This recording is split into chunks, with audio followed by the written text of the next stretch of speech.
Many of us might like to live as our parents lived, but would we want to die the same way they did?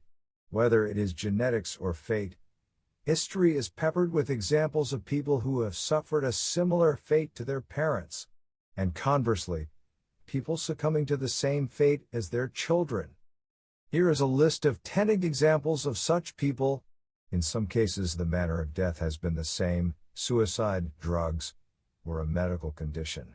In other cases, though the manner of death differs, eerie parallels can be seen in the circumstances surrounding the demise of parent and child.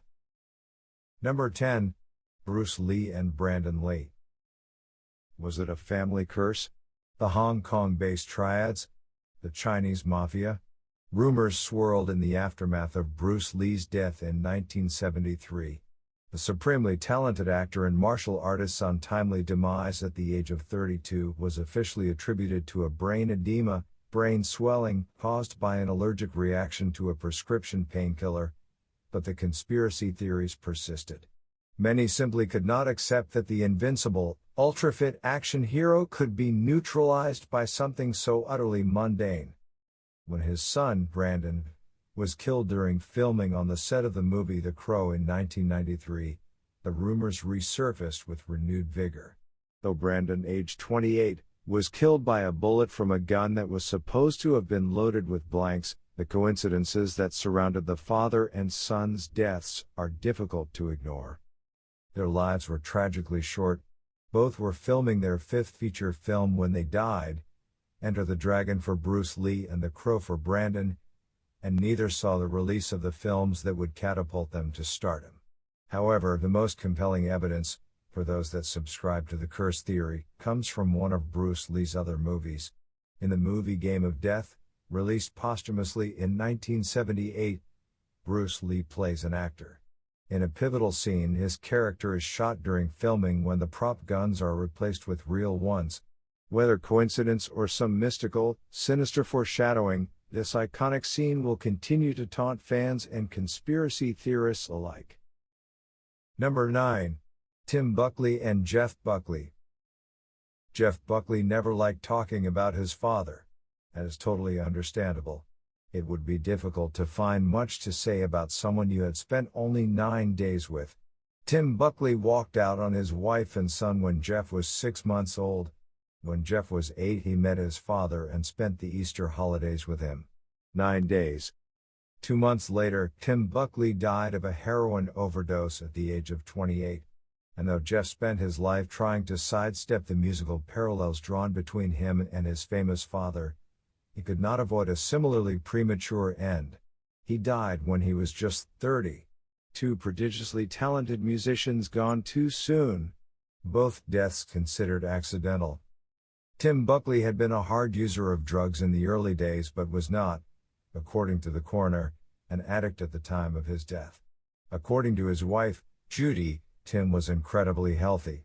Following an afternoon visit to a friend's house, Tim suffered an acute heroin, morphine, and ethanol intoxication that led to his death.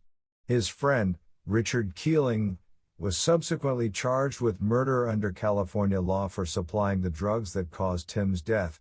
The charge was later downgraded, and Keeling served 120 days jail for involuntary manslaughter. Jeff drowned after an impromptu night swim in Wolf River, a tributary of the Mississippi River, in 1997. A friend watched him swim fully clothed for about 15 minutes before a tugboat appeared. Jeff swam clear, but when a bigger boat followed, he disappeared from sight.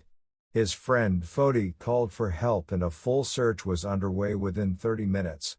Jeff's body was found 6 days later after a passenger aboard the American Queen spotted something caught in a tangle of bushes floating in the river. Number 8. Whitney Houston and Bobby Kristina Brown.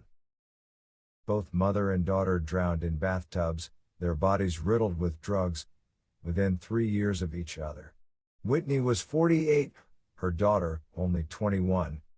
Some say that Bobby Kristina did not stand a chance.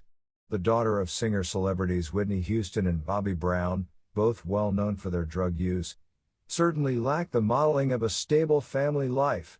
By the time Bobby Kristina was born in 1993, Whitney's career was past its peak. She had married Bobby the previous year, and the pair continued to fuel each other's drug and alcohol addictions.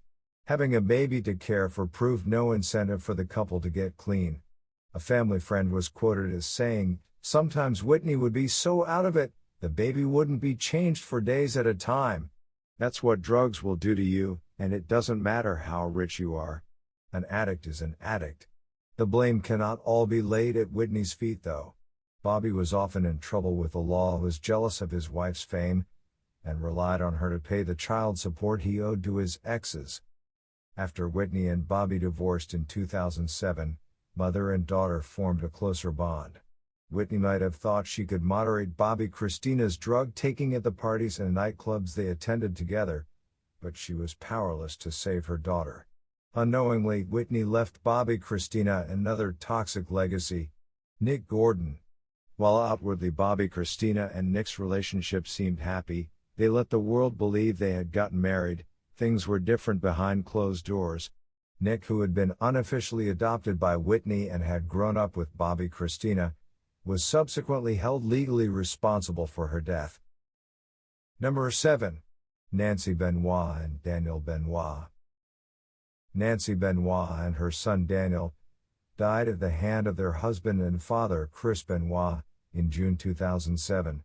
Chris Benoit, a champion wrestler with World Wrestling Entertainment, strangled his wife and suffocated his son before hanging himself in his gym. And while the evidence for the heinous murder-suicide was clear, the motive was not. Why would a successful professional athlete kill his pro wrestling wife and young son? Nancy Benoit had had her own career in wrestling, though not in the ring. A former model, Nancy was variously a ringside character, a valet, and a manager. Chris Benoit was her third husband. After the birth of their son Daniel in February 2000, Nancy began managing her husband's career from home. A seemingly idyllic life. But 3 years later, Nancy filed for divorce, saying their relationship was irrevocably broken. In 2004, when Chris Benoit won the WrestleMania 20 World Heavyweight title, Nancy and Daniel joined him in the ring in celebration. And within another 3 years, they were all gone. A post-mortem examination concluded that Chris Benoit's brain was similar to that of an 85-year-old Alzheimer's sufferer, possibly due to repeated concussions, or alcohol or steroid abuse. But no one will ever know what motivated his murderous assault. In the years since, the World Wrestling Entertainment has gone to great lengths to expunge Chris Benoit's name from the history books, but that will never ease the hearts of the family, friends, and fans of the Benoits. Number 6. Sylvia Plath and Nicholas Hughes. Nicholas Hughes took his own life in 2009, 46 years after his mother, Sylvia Plath, did the same. Sylvia Plath married fellow poet Ted Hughes in 1956 after a brief romance. Her first collection of poems, Colossus, was published in 1960, the year the couple's daughter, Freda, was born. 2 years later, when their son Nicholas was born, Hughes left Plath for his mistress, Assia Wevel. In early 1963, Plath's novel The Bell Jar was released, the semi-autobiographical work revealing her long struggle with depression and suicide. The tormented poet, unable to cope with her husband's infidelity, gassed herself in her London apartment as her children slept. Nicholas Hughes followed a scientific, rather than literary, career. A fisheries scientist with the University of Alaska, he cultivated diverse hobbies including pottery, woodworking, boating, cycling, gardening, and cooking the perfect pecan pie. 2 years prior to his death, Nicholas gave up his professorship to focus on his pottery. Despite his devotion to this therapeutic pastime, he lost his battle with depression. It was his sister, Freda, who announced his death by hanging to the world. The tragedy of Nicholas Hughes is that he endured not one maternal suicide, but two. His father's mistress, Assia Wevel, moved in with the family after Sylvia's death, filling in as mother, until she too committed suicide. Number 5. Assia Wevel and Shura Wevel.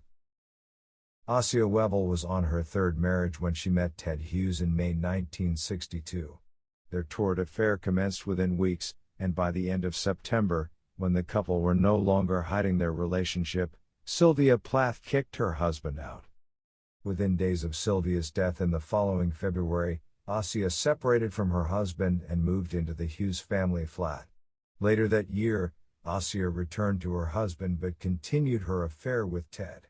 She gave birth to her daughter, Shura, in March 1965 and then made the permanent split from her husband 10 months later.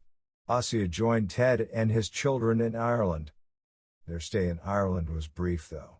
When Ted's mother fell ill, the family returned to Devon to care for her.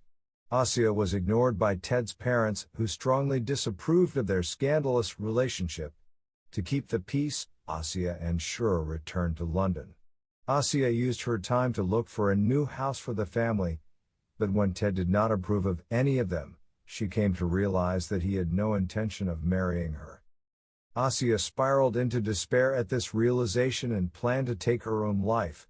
But what of her daughter?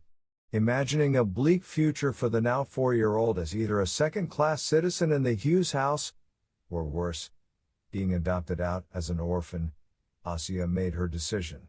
"Execute yourself and your little self efficiently," she wrote in her diary, days before her death. In March 1969, Assia carried her sleeping daughter to the kitchen, turned on the oven's gas taps and then lay down on the floor beside Shura. Number 4. Romanov Family. Much has been written about the execution of the exiled Russian royal family in 1918. The former Tsar Nicholas II and Tsarina Alexandra, along with their 5 children, suffered gruesome deaths. When the reviled Tsar Nicholas II was forced to abdicate the throne in February 1917, he and his family were sequestered in Alexander Palace, not far from Petrograd.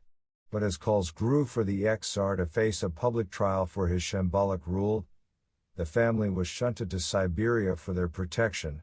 In April 1918 they were moved again, this time closer to Moscow. The family was initially separated due to the illness of their hemophiliac son Alexei, who arrived 3 weeks later, traveling with 3 of his sisters. On the terrifying train journey, his sisters were molested, but eventually, the family was reunited in dingy quarters in Ekaterinburg.